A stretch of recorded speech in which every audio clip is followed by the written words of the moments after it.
Entonces, empezando la grabación.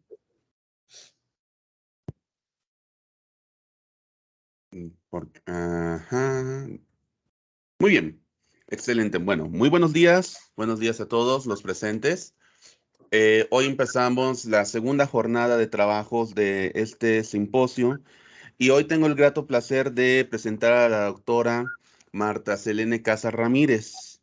Eh, para irla conociendo un poco más a fondo, les comento que la doctora estudió la licenciatura en matemáticas, la maestría y el doctorado en ciencias con orientación en matemáticas en la Facultad de Ciencias Físico-Matemáticas de la Universidad Autónoma de Nuevo León, donde fue graduada con mención honorífica summa cum laude, uno de los más, bueno, el más alto honor que se tiene cuando se gradúa uno en una defensa de tesis. Ha realizado una estancia doctoral en el Centro de Investigación en Matemáticas Unidad Monterrey. En el 2018 recibió el reconocimiento de la Fundación Sofía Kovalevskaya y de la Sociedad de Matemática Mexicana. Desde el 2019 tiene la distinción de investigadora nacional nivel 1 en el Sistema Nacional de Investigadores. Ha realizado estancias de investigación en la Pontificia Universidad Católica de Valparaíso, allá en Chile, en la Universidad de Zaragoza en España, en la Universidad de las Américas en Puebla y en la Universidad de Granada también en España, donde está participando en 2 proyectos gubernamentales. Tiene varios artículos indexados, capítulos de libros, memorias de congreso. Ha impartido múltiples conferencias en congresos nacionales e internacionales. Es miembro activo de la Sociedad Mexicana de Investigación de Operaciones desde el 2012, donde formó parte de la Junta Electoral en el 2020 y fue vocal del Consejo Directivo entre el 2019 al 2022. Ha trabajado en la Universidad Autónoma de Nuevo León y en la Universidad de las Américas Puebla. Actualmente es técnico académico en el CIMAT Unidad Monterrey. Y bueno, y finalmente les comento que su investigación se encuentra centrada en los temas de operaciones tales como la localización de instalaciones, programas binivel, heurística y metaheurísticas. Y bueno, sin más preámbulo, bienvenida doctora y le escuchamos. Hola, muy buenos días y muchísimas gracias por la invitación.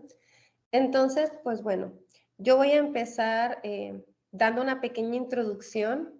Bueno, antes de empezar, primero, todos estos problemas de tanto de localización de estaciones de prueba como estaciones de vacunación de COVID se realizó en colaboración con mis colegas, los doctores Alejandro Rosales y Norberto Hernández, también de CIMAT Unidad Monterrey.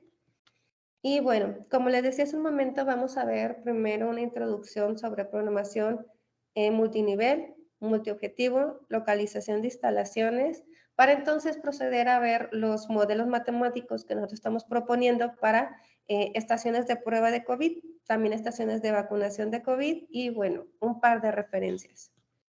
Entonces, bueno, según la RAE, optimizar significa poder obtener el máximo provecho de algo. En matemáticas existe una disciplina que se encarga de plasmar la realidad a través de modelos matemáticos para poder analizar esta situación y después aplicar metodologías para poder obtener la mejor decisión de todas. Entonces, ¿en qué consta un modelo matemático? Primero, tenemos que definir las variables de decisión, que en este caso son las incógnitas que nos ayudan a determinar la solución del modelo. Entonces, ahorita imaginemos que estamos hablando de esto de estaciones de prueba o de vacunación de COVID. ¿Cuál sería la variable de decisión? En este caso, nuestra variable de decisión queremos saber la estación que nosotros necesitamos abrir. Entonces, esa es la decisión que tenemos que tomar. También tiene que tener función objetivo, que es una función que se desea maximizar o minimizar. Imaginemos, por ejemplo, que nosotros tenemos un problema donde queremos maximizar un beneficio o queremos minimizar un costo o queremos minimizar los tiempos, por ejemplo, en una línea de alguna empresa o fábrica, etcétera. Además, tenemos restricciones funcionales, que son todas estas limitantes que tenemos que satisfacer.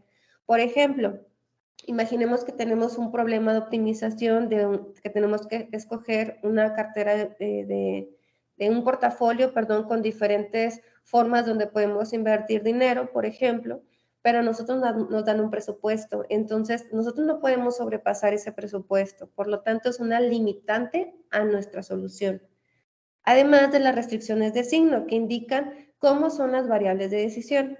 Hace un momento les decía, por ejemplo, si nuestra variable de decisión es localizar pruebas de localización de estaciones para pruebas, pues puede ser entonces binaria, ¿no? Entonces, en determinado lugar, ¿localizo esta prueba o no?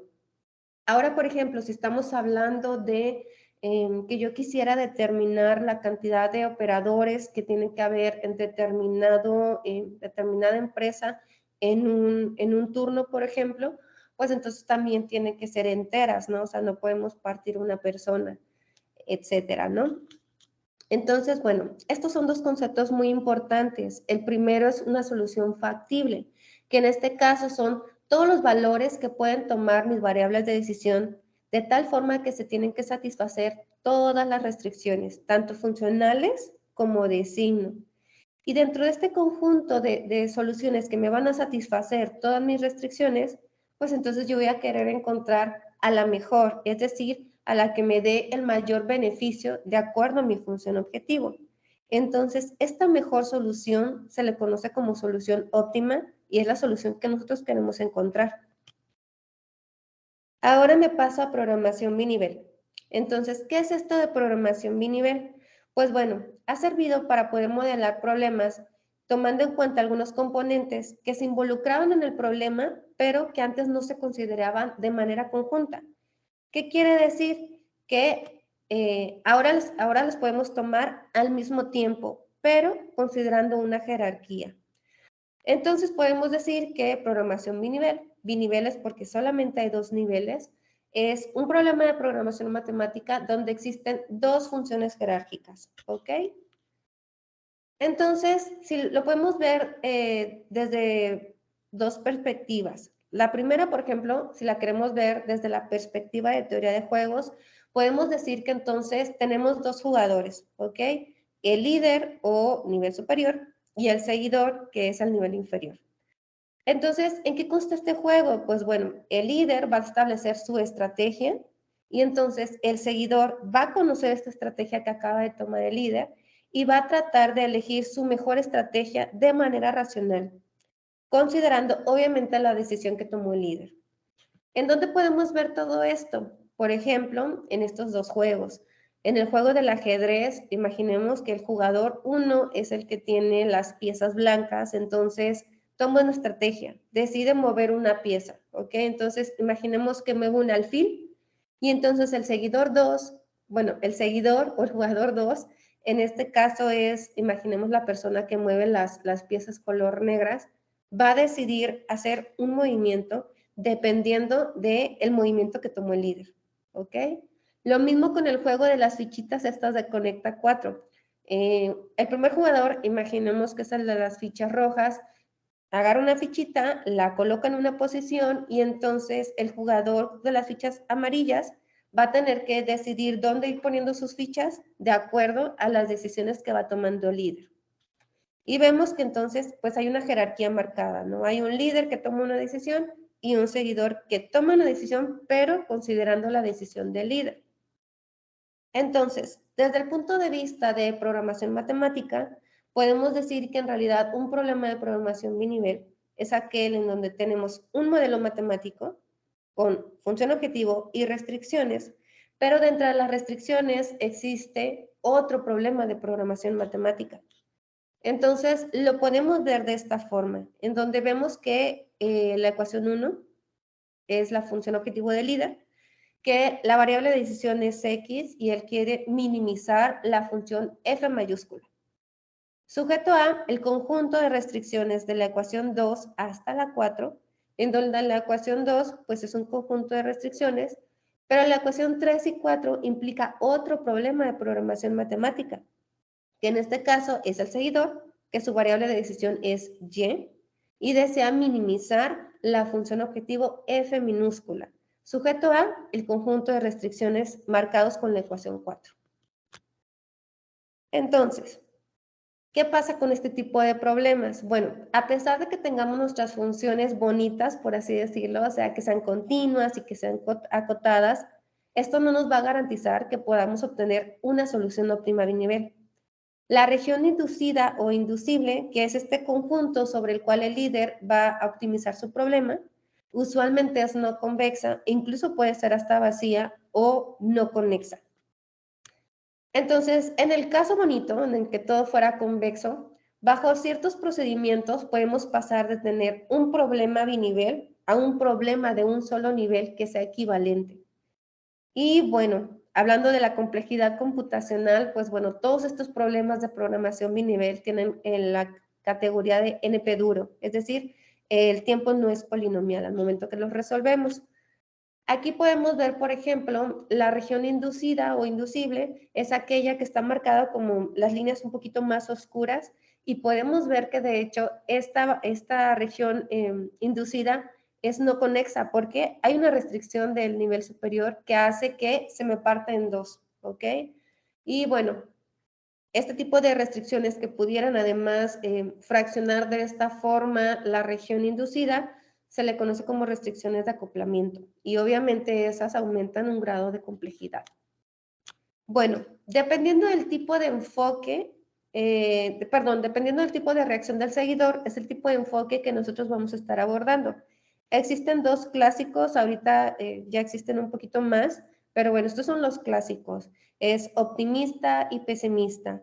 En el optimista vamos a suponer que el líder toma una posición, es decir, toma una estrategia.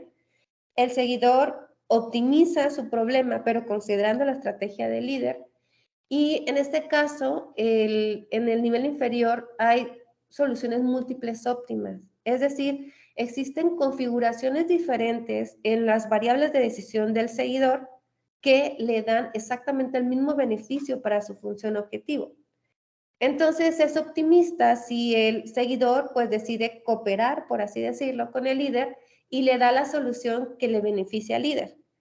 Caso contrario es el caso pesimista. De estos dos enfoques, el más estudiado es el optimista. Ahora pasamos a optimización multiobjetivo. También es una forma que nos ayuda a modelar problemas en donde se consideran componentes involucrados, pero en este caso no existe una jerarquía. Es decir, nosotros aquí lo que queremos es minimizar o maximizar un conjunto de funciones objetivo sujeto a un conjunto de restricciones. En este caso, a diferencia del anterior, como les digo, no hay jerarquía. Entonces, lo que se dice es que las funciones objetivo los toma un grupo armónico, es decir, que todos buscan esos mismos objetivos. Entonces, a diferencia también de programación binivel, aquí no vamos a obtener una solución óptima, vamos a obtener un conjunto de buenas soluciones, que en este caso se le conoce como soluciones eficientes. Y bueno, este conjunto de soluciones eficientes en realidad lo que nos representa es como el mejor compromiso que puede existir entre todos los objetivos, en donde estos objetivos se dicen que están en conflicto. ¿Qué quiere decir esto? Bueno, imaginemos que nosotros queremos producir algún determinado artículo y entonces para poder hacer ese artículo nosotros necesitamos pues materia prima, ¿no? Entonces, ¿cuáles dos objetivos pudiera ser los que a mí me interesaría? Pues obviamente yo quisiera minimizar estos costos que me implican para hacer estos artículos, pero además yo quisiera maximizar la calidad de mis artículos. Entonces vemos que pues puede haber un conflicto entre el costo y la calidad, pero ambos objetivos yo los quisiera optimizar. Entonces, aquí en este diagrama podemos ver, por ejemplo, las soluciones eficientes o la frontera de Pareto, como todos estos circulitos que están vacíos, por así decirlo. Entonces, podemos ver que en realidad es un conjunto. Ahora, me paso a localización de instalaciones. ¿Qué es este tipo de problema? Pues bueno, en este caso vamos a decir que existe un conjunto de clientes que van a estar distribuidos ahí en el espacio que desean que una o más instalaciones puedan satisfacer la demanda de cierto producto o servicio. Entonces, ¿quiénes pueden ser estas instalaciones? Pues pueden ser desde tiendas comerciales, centros de distribución, contenedores de basura, postes de luz, ambulancias, hospitales, entre otros. Entonces, en realidad, el objetivo es ubicar estas instalaciones de tal manera que se minimicen los costos de instalación, es decir, los costos por abrir estas instalaciones y los costos de distribución, que en este caso tiene que ver con atender a un cliente de acuerdo a una ubicación.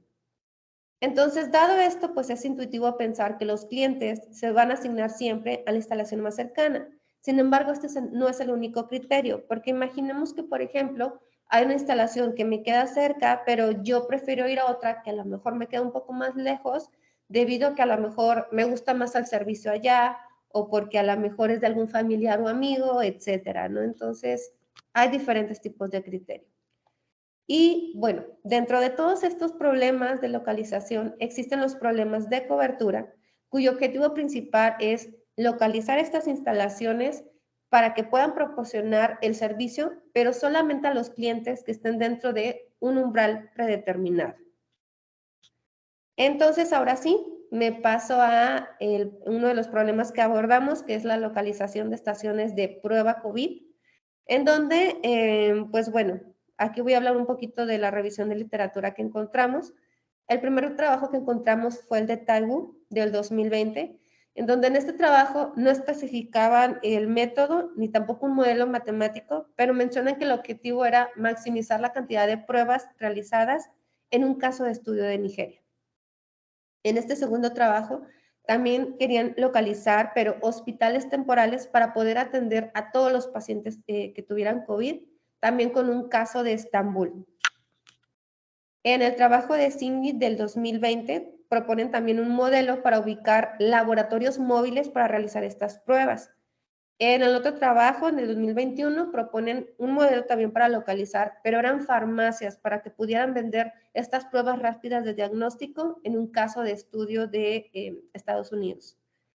Y en el trabajo de Calle del 2021, esto es muy interesante, porque ellos lo que en realidad querían era ubicar ciertos puntos de muestreo para que pudieran estar monitoreando los rastros que podían haber de COVID en las redes de alcantarillado, en un caso de estudio de España. En este trabajo de Santini, es de unos italianos, del 2021, ellos lo que hacen es una planificación, donde querían determinar cuántas unidades de reactivo para las pruebas tenían que mover desde las fábricas hasta los laboratorios y cuántos insopos tenían que mover desde los laboratorios a las estaciones donde estaban haciendo las pruebas, y utilizaron un caso de estudio de Italia. Entonces, pues bueno, como les mencioné, nosotros trabajamos un problema también, pero de máxima cobertura, modelado con programación binivel, en donde consideramos que el líder es el gobierno, que obviamente el objetivo es tratar de aplicar la mayor cantidad de pruebas posibles, y el seguidor nosotros consideramos que son la preferencia de la población que desean acudir a determinada estación de prueba. Nosotros aquí consideramos las preferencias porque hay que recordar que, bueno, al menos creo que en todo el país, pero bueno, en este caso es un caso de estudio de Nuevo León, teníamos localizadas todas estas estaciones de prueba y nosotros decidíamos a cuál queríamos ir. Podía ser la más cercana o pudiera ser que también la más cercana yo sé que a lo mejor se saturaba, entonces no me convenía ir porque pues yo sabía que las pruebas iban a terminar rápido, ¿no? Entonces, por eso decidimos utilizar preferencias. Para nuestro modelo tenemos dos conjuntos, conjunto I, que son los sitios potenciales donde se podían localizar todas estas estaciones de prueba. Conjunto J son los municipios, que en este caso son 51 municipios. De parámetros teníamos la demanda de pruebas de cada municipio, que es D. B sub I es el número de pruebas disponibles que había en las estaciones de prueba. P es el número total de instalaciones que teníamos que localizar en todo el estado de Nuevo León. G sub I J es la preferencia del municipio J, pues sobre la estación de prueba I. D sub I J son las distancias que hay entre los municipios y las estaciones de prueba. Y R, pues un radio de cobertura. Ahora, la matriz de cobertura, que en este caso es A sub IJ, pues es una matriz binaria, donde va a tomar el valor de 1 si mi distancia era menor o igual que el radio, y 0 en otro caso. Tenemos dos variables de decisión, la decisión del líder, es decir, la del gobierno, Y sub I, que también es binaria, va a ser 1 si la estación de prueba I es localizada, y 0 en otro caso. Tenemos que X y J va a ser la fracción de demanda del municipio J que satisface la estación de prueba. Esta última decidimos tomarla como una fracción porque, bueno, al menos al inicio de la pandemia hay que recordar que había más demanda de pruebas que la cantidad que había de pruebas en cada una de las estaciones. Entonces tenemos este modelo matemático, ¿ok? Donde tenemos el problema del líder, función objetivo es 7, que si se dan cuenta lo que se quiere es maximizar la demanda cubierta de los municipios para aplicarle las pruebas. Y la primera restricción, que es la 8, nos dice que solamente tenemos que abrir un número P de pruebas en todo el estado. 9, la naturaleza binaria de la variable de decisión. Y vemos que la ecuación 10 hasta la 14 es el problema del seguidor, es decir, de la población, que en este caso la función objetivo está dada por la ecuación 10, que queremos maximizar las preferencias, sujeto a las ecuaciones 11 a la 14, donde la 11 nos dice que pues no podemos sobrepasar la cantidad de pruebas disponibles. Además, hace la asignación de municipios o de personas solamente a estaciones de prueba que estén abiertas. La ecuación 12 nos dice que pues hay que recordar que X sub IJ representa la fracción. Entonces, no podemos sobrepasar el 100%, ¿verdad? Eso es lo que nos dice la ecuación 12. La ecuación 13 es la restricción de cobertura, es decir, solamente voy a asignar municipios o grupos de demandas a aquellas estaciones de prueba pues, que puedan cubrir. Y la ecuación 14 pues, nos dice la naturaleza de la variable. Nosotros consideramos el enfoque optimista, ¿sí? Que son de los que mencioné al inicio, y nosotros quisimos proponer un algoritmo genético para poder resolver el problema. En este caso, la forma de diseñar algoritmos para problemas de programación binivel es que las variables que se codifican o que se van guardando, por así decirlo, además en el algoritmo, son las de líder. Y el nivel inferior nosotros lo resolvimos a optimalidad, a través de Simplex, que es un optimizador. Va. Entonces, primero, ¿cómo era la codificación de las soluciones? Pues bueno, la variable de decisión del líder es un vector binario, donde 1 pues, va a indicar si esta estación de prueba se abre o no, y 0 pues en otro caso. Y respecto al seguidor, pues es una matriz de I por J, en donde pues cada posición son valores que están entre 0 y 1. Para la población inicial, nosotros generamos totalmente al azar, es decir, cada uno de nuestros cromosomas representa, por ejemplo, P, porque hay que recordar que tenemos que localizar un número exacto de estaciones. Entonces, para cada uno de nuestros cromosomas generamos P instalaciones al azar, ¿ok? Para la selección de padres lo llevamos a cabo a través de un torneo binario. ¿Cómo es esto? Pues bueno, seleccionamos dos soluciones de nuestra población inicial, obviamente que sean diferentes, y comparamos la función objetivo. Entonces, el que tuviera la mejor función objetivo, pues es el padre 1, y el proceso se repite para seleccionar al padre 2. Respecto a los operadores genéticos, pues bueno, la cruza fue uniforme, que en este caso lo que hicimos es, una vez que seleccionamos a los dos padres, generamos un vector con números aleatorios entre 0 y 1 del tamaño de I, y fuimos comparando. Es decir, si esa posición era menor o igual que 0.5, entonces iba a adquirir el cromosoma el gen del padre 1. En caso contrario, el gen del padre 2. Entonces, de esta forma, pues, el hijo iba a obtener genes de ambos padres y solamente se genera un hijo. Para la mutación es a través del intercambio de genes. ¿Por qué decidimos el intercambio? Pues bueno, hay que recordar que nuestra variable de decisión del líder tenemos que abrir P instalaciones. Entonces, por eso era mejor hacer un intercambio de un 1 por 0 a un 0 por 1. ¿Ok? De esta forma se mantenía la cardinalidad. Y para la selección de la población, siempre seleccionamos a los mejores, es decir, fue una selección elitista. Ahora, pudiera ser que pudiera perderse factibilidad. Factibilidad, recuerden, de soluciones factibles. Pudiera ser que se perdiera factibilidad en los operadores genéticos. Entonces, ¿qué es lo que hacíamos? Pues bueno, si la cardinalidad de mi de mi decisión, bueno, de mi decisión o de mi solución era menor que P, entonces iba a añadir una de las instalaciones que estuviera cerrada de forma aleatoria. Entonces, este proceso se iba a repetir hasta que sea factible. Caso contrario, si el número de cardinalidad es mayor que P, es decir, tengo más instalaciones o estaciones abiertas, entonces el movimiento es eliminar y vamos a eliminar una de estas estaciones abiertas de forma aleatoria hasta que mi solución sea factible.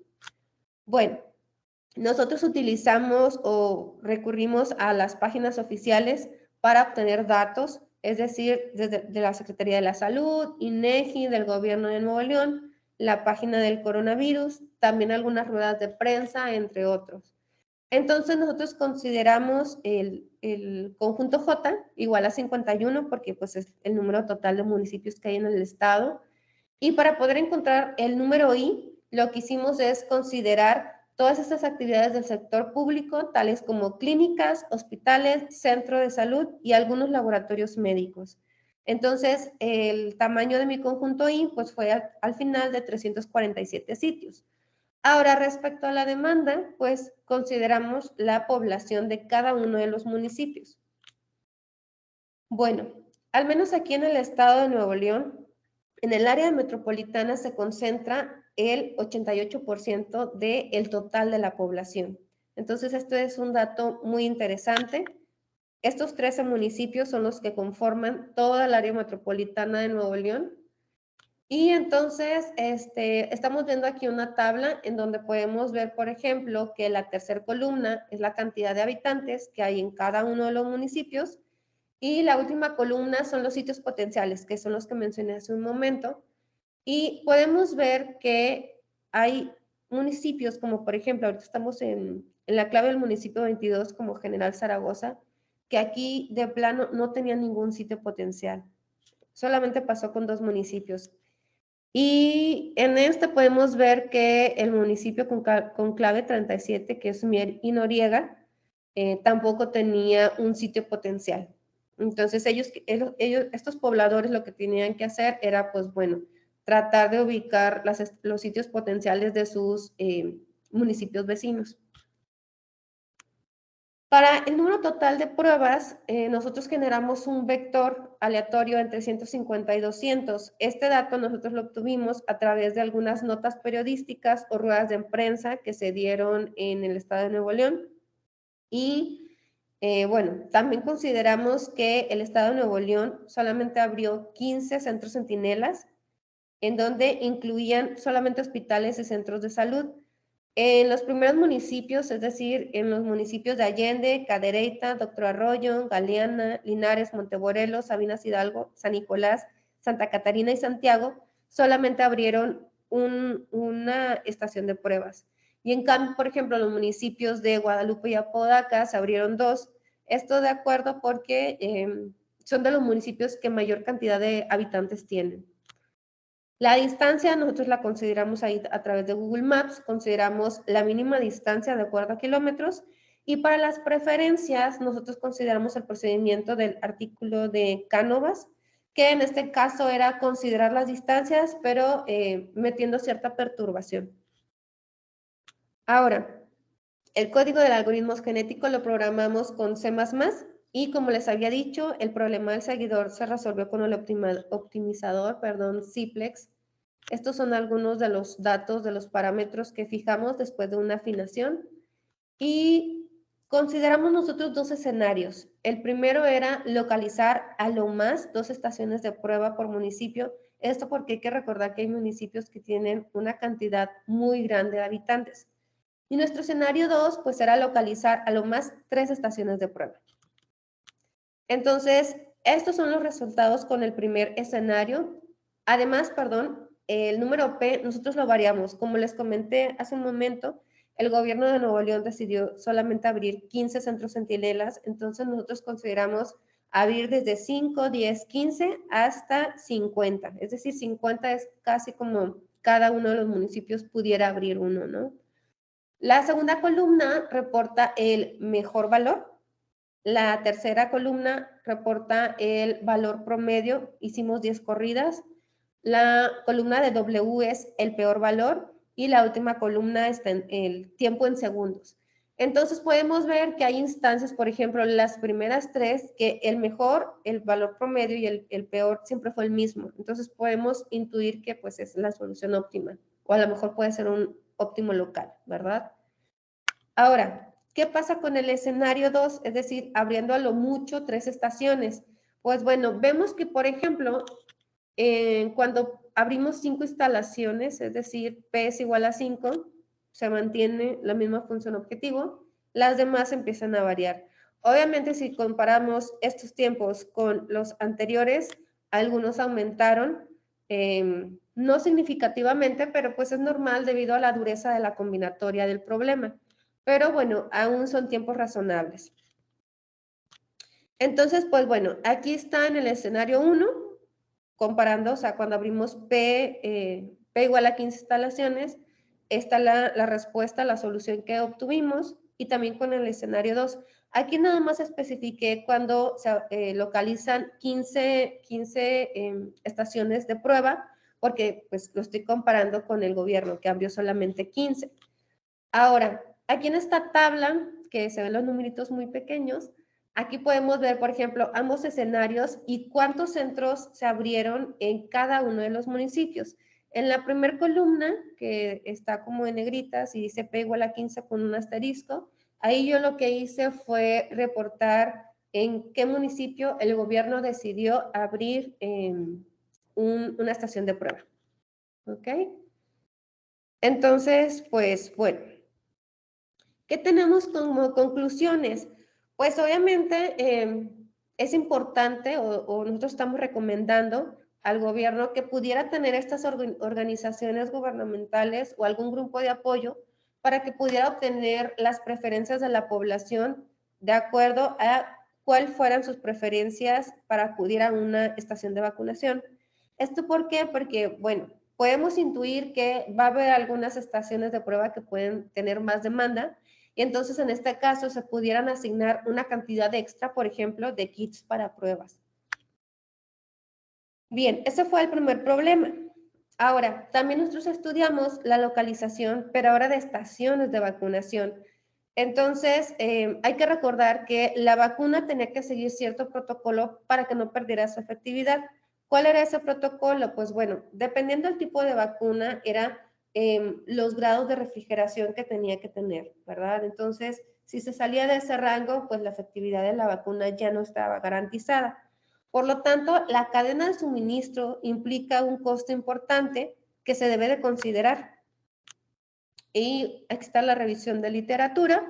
En el primer trabajo vimos que se propone un modelo para la planificación y localización de estos sitios de vacunación, pero con datos de estudios de Alemania. Aquí querían minimizar 3 funciones objetivo, ¿ok? El primero es pues el número de estaciones abiertas, el número de médicos necesarios, la distancia de los viajes de los pacientes, y ellos resuelven su problema con el método lexicográfico. Ahora, en el trabajo de Cabezas y otros consideran un problema estocástico de 2 etapas, pero aquí sí consideran la preferencia de los pacientes sobre los diferentes tipos de vacuna que tenían disponibles los centros de vacunación. Es decir, aquí al menos sí se considera que pudiera presentarse esa forma en la que nosotros pudiéramos decidir. Al menos en el caso de Nuevo León, y creo que en todo el país, a nosotros no nos dieron a escoger el tipo de vacuna, solamente llegaba el tipo de vacuna y de acuerdo a tu rango de edad era la que se te asignaba, ¿verdad? Y pues aquí el objetivo era minimizar costos. En el trabajo de Tabana y otros, presentaron un modelo de distribución de países en vías de desarrollo.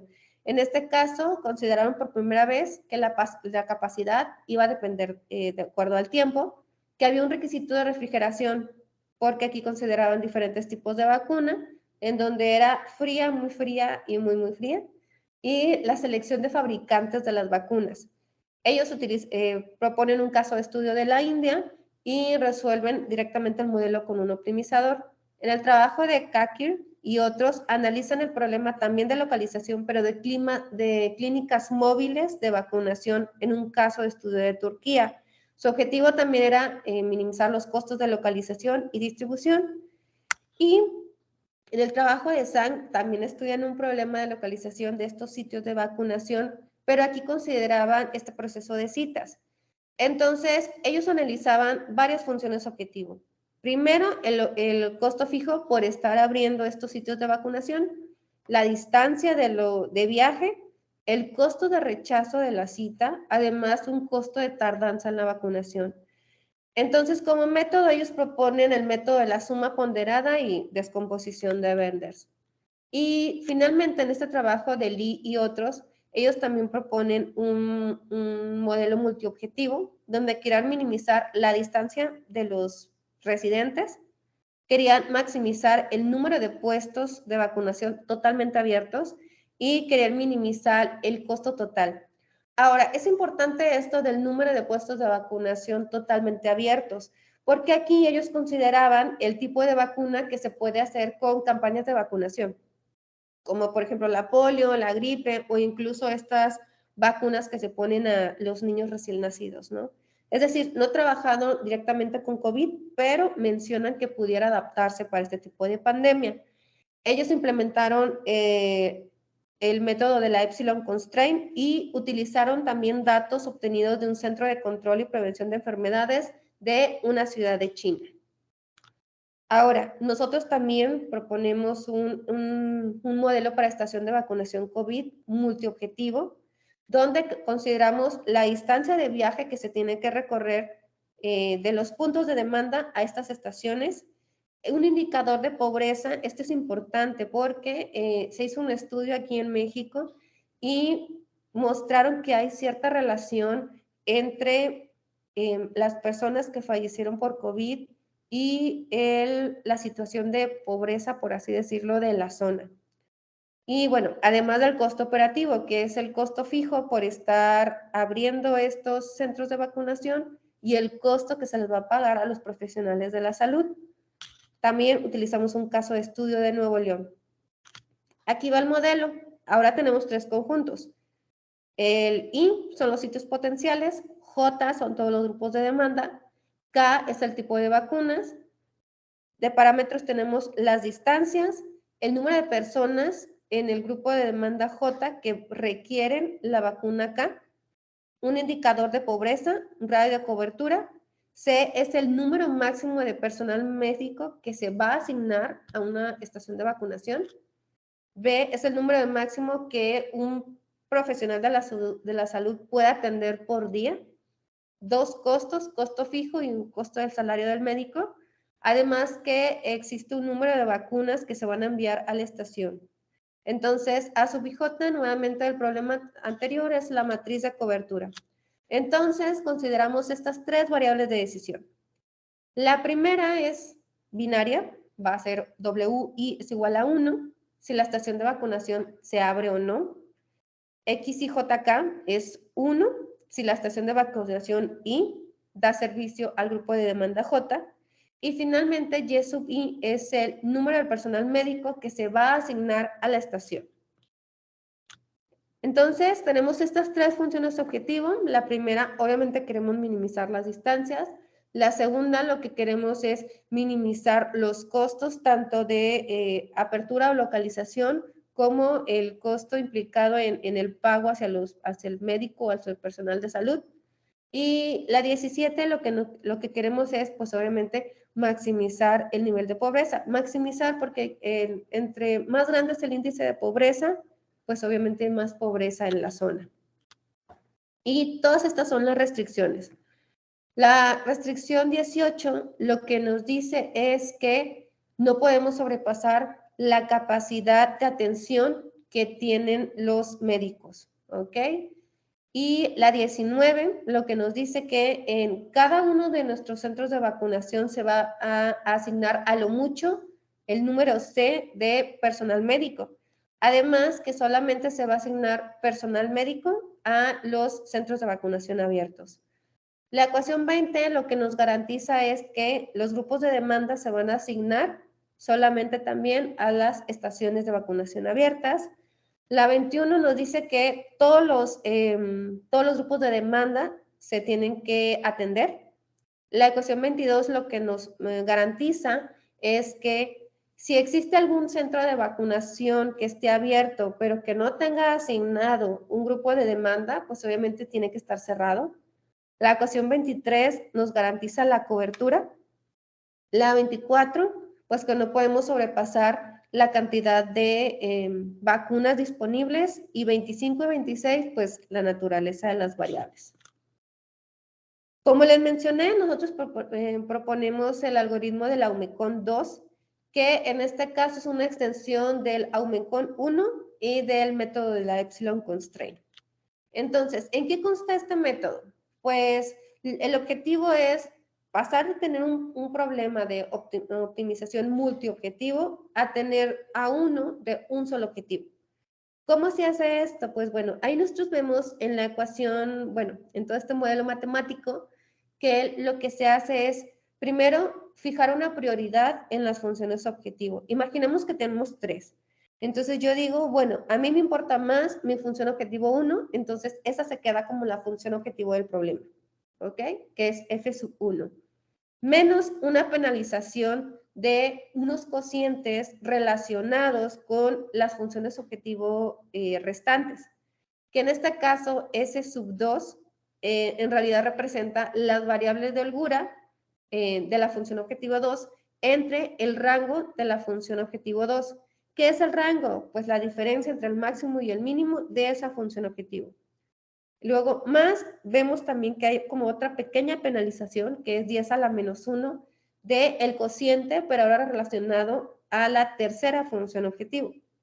Sujeto A, me voy a primero mencionar la última restricción, que nos dice que X pertenece a un conjunto X más grande, en donde este conjunto en realidad representa todas las restricciones que tenemos en el problema. Y las anteriores podemos ver que vamos a ir agregando las funciones objetivo, en este caso supongamos que tenemos 3, entonces f, la función objetivo 2, más su variable de holgura igual a un lado derecho. Entonces, ¿cómo vamos a ir calculando estos lados derechos?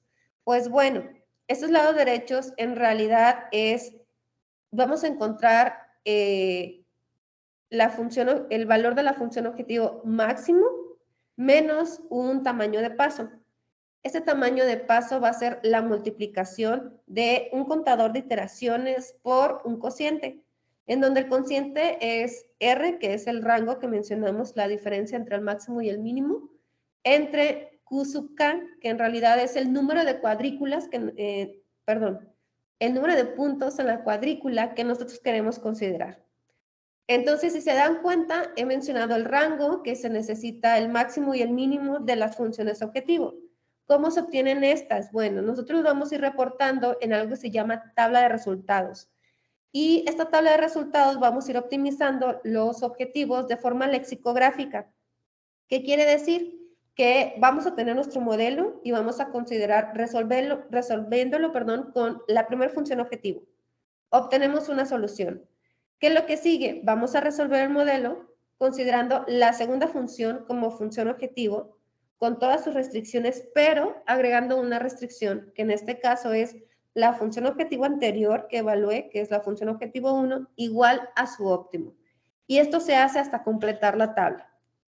Como les mencioné, también consideramos un caso de estudios de Nuevo León. Consideramos 51 municipios, que es el conjunto J, además de 90 sitios potenciales, que ahorita solamente estamos considerando los 90 sitios que el gobierno decidió abrir. Y consideramos 3 tipos de vacunas, que es primera, segunda y tercera dosis. Entonces tomamos en cuenta aquellas vacunas cuyo esquema de vacunación completo iba a ser con 2 dosis. Es decir, la AstraZeneca, Moderna, Pfizer, Sinovac y la rusa. Ahora, respecto a la demanda, pues vamos a considerar solamente un porcentaje de la población de acuerdo a ese grupo de demanda. ¿Por qué solamente un porcentaje? Porque pues obviamente sabemos que la vacuna no es obligatoria. Entonces puede haber personas que decidan no ponérsela, ¿ok? El indicador de pobreza P sub J lo obtuvimos de la página de Coneval. Las distancias, otra vez con Google Maps. Realizamos además una estimación del salario de los médicos, que estamos considerando que son 215 pesos mexicanos por hora como salario.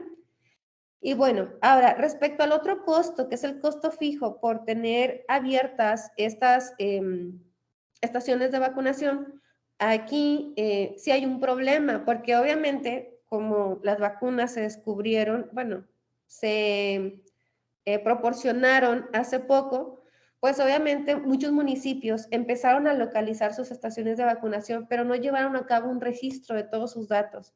Entonces, son solamente un par de municipios que sí registraron todos estos, tienen registro de todos estos datos y los tienen en su página de transparencia, pero no son todos. Entonces, ahorita todavía seguimos como depurando todos estos datos que están reportando algunos de estos municipios. Ya que los tengamos completo, pues podemos estimar, aunque sea un poco, algo aproximado de los otros municipios que no tienen sus datos reportados. Para calcular el número máximo, bueno, nosotros consideramos que cada personal médico puede atender a una persona en un tiempo de 2 minutos y además consideramos una jornada laboral de 8 horas. Para el número de vacunas que se enviaron a cada estación de vacunación, lo estimamos, al igual que el valor C, que es el personal médico que se asignó a cada uno de nuestras estaciones de vacunación. Entonces, nosotros estamos considerando ciertos supuestos, ¿ok? De acuerdo a cómo se llevó a cabo el proceso de vacunación en Nuevo León. Primero, nosotros consideramos que el gobierno contrata un grupo de apoyo en donde su principal tarea es primero solicitar el comprobante de la primera dosis, siempre y cuando se le hayan puesto la primera dosis, de la segunda dosis, según sea el caso, y ellos van a ir guiándolos a cuál es la fila correspondiente en donde se tienen que formar. Además, como tal, no consideramos una variable de rezagados, porque nosotros consideramos que los rezagados van dentro de este grupo de demanda como quiera. ¿Qué quiere decir? Que puede ser que a lo mejor en cierto intervalo, vamos, por ejemplo, en la segunda dosis, están aplicando la segunda dosis, consideramos que cuando se aplica la segunda dosis también se puede aplicar la primera dosis. Entonces, sí existe esta variable, pero no la llamamos como tal rezagados. El grupo de demandas se analizaron de acuerdo a los criterios del gobierno, que fueron en rangos de, por ejemplo, 60 y más, y luego de 50 a 59 y así sucesivamente. Pero el grupo de edad que vamos a descartar es el rango de 5 a 14. Esto debido a que nosotros estamos considerando la organización que llevó a cabo el gobierno municipal, es decir, cada municipio hizo su organización de forma independiente, pero con este rango particular de niños de 5 a 14 años, el gobierno federal fue quien empezó a realizar toda esta organización. El gobierno federal consideramos que va a enviar una cantidad a cada uno de los municipios, pero hay que recordar que nunca mandaban la misma cantidad o no se tenía un día fijo, ¿ok? Entonces, una vez que llegaba esa cantidad de vacunas, pues en el estado se distribuían por los municipios y cada uno de los municipios decidía qué cantidad se iba a mandar a cada uno de estos centros de vacunación. Como mencioné anteriormente, consideramos las vacunas cuyo esquema de vacunación completo sea de 2 dosis. Consideramos además que la población total del grupo de demanda se va a dividir entre la cantidad total de días que va a durar toda esta campaña de vacunación. Es decir, nosotros, como va a haber una organización, suponemos que esta organización va a tratar de tener como una distribución aproximadamente equitativa. Y además, por ejemplo, también quiere decir que en todos los municipios, si la campaña de vacunación dura 5 días, pues bueno, en todos los municipios tiene que durar 5 días. Además que obviamente pues todas las citas de vacunación se realizaron a través de internet, pues para que este organismo pudiera tener control. Y descartamos además todas estas estaciones drive-thru. Entonces aquí, bueno, tenemos en 1, 2, 3, la cuarta columna es el indicador de pobreza. Podemos ver que, por ejemplo, hay municipios que tienen un mayor grado de pobreza, como por ejemplo Arramberry, Doctor Arroyo, todos los municipios tienen sitios potenciales para poder establecer sus estaciones de vacunación. No era como el problema anterior. Y pues bueno, hasta ahorita es todo lo que, bueno, ahorita ya tenemos implementado también el algoritmo de la Umencom. ¿Qué es lo que estamos haciendo actualmente? Pues bueno, estamos realizando esta depuración de información que hay en las páginas de internet respecto al costo, y creo que también estamos todavía como afinando un poquito más estas estimaciones, por ejemplo, de la cantidad de personal que había en cada una de las estaciones de COVID, entre otras, ¿no? Entonces, ahorita vamos en ese proceso de este segundo problema. Bueno, pues no sé si existe algún comentario, alguna duda.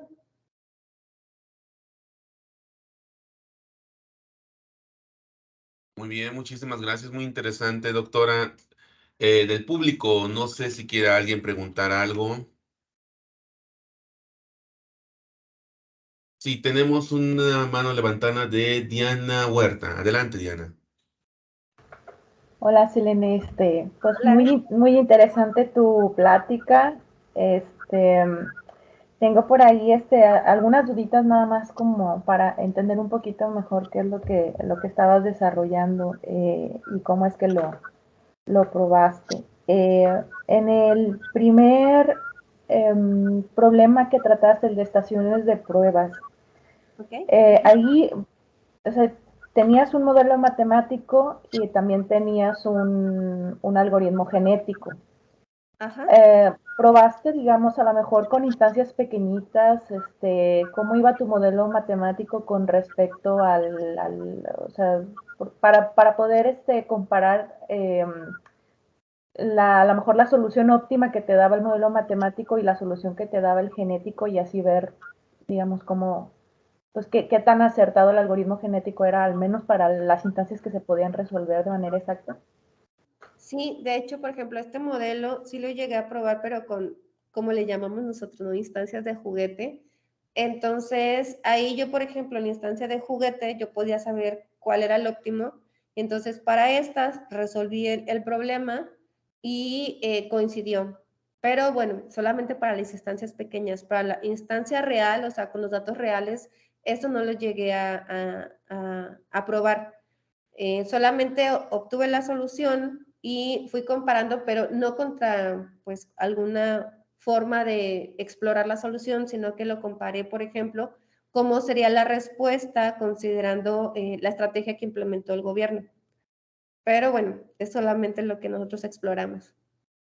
Ok, y bueno, una segunda pregunta. En tu algoritmo, tu segundo algoritmo, ¿Okay? mencionabas que ahí resolvías tu modelo, tu formulación, utilizando un orden lexicográfico para las funciones objetivo. Uh -huh. Entonces decías que cuando resolvías, por ejemplo, ya la segunda, el segundo modelo, digamos, con la función objetivo 2, metías una restricción, un conjunto de restricciones más que estaban acotadas por el óptimo del problema con la función objetivo, la primera. Ajá. ¿En qué casos, o sea, te ha tocado, o sea, si no se obtiene el óptimo, o sea, la solución que te da sí sirve como una cuota, o ya, digamos, sale, digamos, el resultado un poco peor, o qué tanto afecta si la solución óptima del primer problema que resolviste no la obtienes? Pues mira, tal cual el Omecon está implementado, pero no lo hemos probado con la instancia real, ¿no? Porque pues todavía no la tenemos completa. Solamente lo he probado con 3 instancias pequeñas. Obviamente tuve mucho cuidado en las restricciones y todo esto. Y hasta ahorita no me ha pasado que no llegue a tener solución. Pero yo creo que en ese caso que mencionas, pudiera, por ejemplo, me imagino que pudiera tomarse como una cota más alguna variable, ¿no? Que sea igual al óptimo que vayamos a obtener. Sin embargo, yo creo que este tipo de metodología, pues obviamente va a afectar al momento de implementar, ahora sí, bueno, de utilizar el Aumecon. Entonces, pudiera ser así como tratar de solucionando, agregando a lo mejor una variable extra a esta suma, pero penalizando que esta variable fuera, no sé, lo suficientemente pequeña o algo así. Pero hasta ahorita no he probado eso con cotas, porque solamente lo probé, digo, con 3 instancias pequeñitas y no me ha dado algo así. Entonces sería algo interesante si llegara a pasar con la instancia real. Sí, sí, porque bueno, los modelos matemáticos usualmente, pues sí, cuando ya la instancia ya es muy grande, pues ya empiezan a, pues, Tener a dificultad. sufrir, ¿no? Entonces, pero igual a lo mejor esas conjuntos de restricciones que de alguna manera están acotando por un valor objetivo, sí, a lo mejor sí no es el óptimo, pero si es muy bueno, pues a lo mejor todavía el modelo pudiera ayudar en instancias a lo mejor medianas, no lo sé, pero hasta ahorita como, no sé si simplemente con dar una buena cota bastaría, aunque no fuera la óptima, o si en realidad ya sufre mucho el modelo si es solo una cota superior y que no tiene garantía de optimalidad. Pero bueno, muchas gracias. Va perfecto, gracias a ti. Bien. ¿Alguien más tiene alguna otra pregunta? Bueno, de mientras, en lo que el público se anima, una pregunta quizás sencilla, quizás inocente. ¿Y se puede meter esto de las caducidades de las vacunas como para comparar la eficiencia de las estrategias para que minimices la pérdida de vacunas? Ya es que sí se perdieron muchas vacunas y varios países se caducaron muchas de sus vacunas sin usar. Sí, de hecho, por ejemplo, hay un artículo, pero no recuerdo cuál de los que comenté, que ellos, no recuerdo con cuál caso de estudio hicieron, pero ellos dentro de la función objetivo metían como una penalización si es que era como una penalización considerando que hubiera un riesgo de que se perdiera esta efectividad. Sí lo consideraron, pero como algo en la función objetivo, o sea, con un costo. Sin embargo, bueno, nosotros aquí no lo consideramos porque como es un caso en México, no sé si el gobierno pudiera interesarle considerar ese tipo de costo, de riesgo, ¿no? Pero bueno, igual pudiera ser interesante alguna extensión, como tratar de meter ese tipo de costo relacionado con el riesgo a que se pierda cierta eficiencia, ¿no? Perfecto. Y ahorita con esto que acabas de decir, me dejaste otra duda. Ajá. Dijiste, ¿no?, que no sabes si el gobierno le interese. Entonces, ¿tú sí sabes qué cosas le interesan al gobierno? ¿Cuál es el qué, perdón? ¿Tú sí sabes qué cosas le interesan al gobierno para estos modelos? Normalmente, por ejemplo, si considero ahí con la revisión de literatura de todos los demás, la mayoría era pues costo. Entonces, por eso no sé si vieron ahorita en la revisión de literatura, sobre todo este último caso de estaciones de vacunación, en todas las funciones objetivo había costo. O sea, solamente era el costo que le implica al gobierno poder tener estas estaciones de vacunación abiertas y el costo, pues que también que le tienen que pagar a cada uno de los médicos. Entonces, en todos vimos que lo que importa, pues, es el costo. Entonces, yo pudiera Pero incluir... ahí me dejas con la duda de, pues, la revisión bibliográfica, ¿fueron investigadores o fueron gobiernos? Fueron Porque un investigadores investigador puede ser mejor. Fueron investigadores que consideraron todo eso. No recuerdo ahorita que en alguno de ellos haya mencionado, por ejemplo, que se hubiera acercado al gobierno y que por eso haya decidido las funciones objetivo. No recuerdo eso. Entonces yo creo que es algo como que la mayoría intuimos, pero pues no es 100% seguro, ¿verdad? Pero entonces bueno, al menos en lo personal, una conclusión es que creo que ahí está desapegado, ¿no?, la parte científica del gobierno. Sí, porque ¿Intentaron ponerse en contacto como para ver si podían darles información sobre estrategias? sí, bueno, por ejemplo, yo mandé ahí un mensaje, al menos en el municipio de Apodaca, para poder como que me pasaran al menos un poquito más de información sobre, por ejemplo, cuánto personal de este grupo de apoyo que menciono, o sea, tú llegabas con tu credencial del INE y te decían tú no vives en este municipio, te toca irte a otro lugar y así. Entonces, a todo este grupo de personas, como cuántas fueron, cuántas, por ejemplo, carpas utilizaron, donde ponían las sillas, o sea, todo esto, y pues no recibí respuesta. Entonces, pues sí, yo creo que sería muy bueno que hubiera un poquito más de comunicación de las personas, bueno, los investigadores con el gobierno. Bueno, pudiera ser difícil, pero lo ideal sería eso, ¿no? También para no andar batallando un poco en andar estimando datos y todas esas cosas. Claro, claro. Y otra cosa interesante, ¿no? Que ese problema es mundial. Pues por lo que dices, Sí. ninguna revisión bibliográfica lo pudo considerar.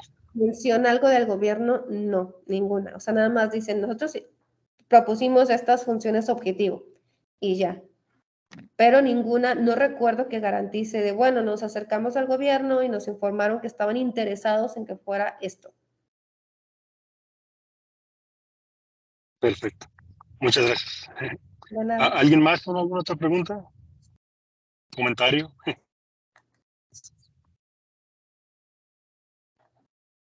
Bueno, pareciera ser que no. Pues nuevamente agradecerte, Selene, muchas gracias por la interesante plática. Estaremos esperando que se hagan esos resultados para que nos vuelvas a platicar de Ojalá. qué salió. Perfecto, muchas Oye, gracias. Dime. ¿la primera pregunta sí la publicaron? Por cierto, no, Está en curiosidad. proceso. Sí, eso está ahí en proceso, porque de hecho aquí no lo puse, pero sí llegamos a tener, por ejemplo, un mapa con cierto, o sea, como más bonito, ¿no? La representación. Y de hecho, por ejemplo, del primer caso, un área de oportunidad que, bueno, también quisiéramos abordar, es que la mayoría de los puntos se trataron de concentrar en esta área metropolitana. Entonces, queríamos también considerar como este indicador de pobreza para que pudieran como expandirse o que no estuvieran como que tan juntitos en el área metropolitana, ¿no? Entonces, sí, está en ese proceso el primero. En el segundo, pues bueno, ahí andamos, ¿no? Oye, ¿y no se puede hacer una colaboración estatal? O sea, que digas, no, pues necesito que ya tiene el modelo, ¿no? Sería solo personas, quizás solo estudiantes que saquen la información de otros estados y aplicar el modelo, ¿no? Sí, o sea, estuviera genial que pues, se pudiera aplicar así a nivel país, estuviera muy, muy interesante. Perfecto. Bueno, ya no te quito más tu tiempo. Sale. Pues muchas gracias, Elena, y gracias a todos. Y cualquier duda Bueno, o nos vemos en la aclaración, siguiente liga. ahí tienen mi correo. O colaboración. Claro. Muchas gracias. Gracias, Hasta nos luego. vemos.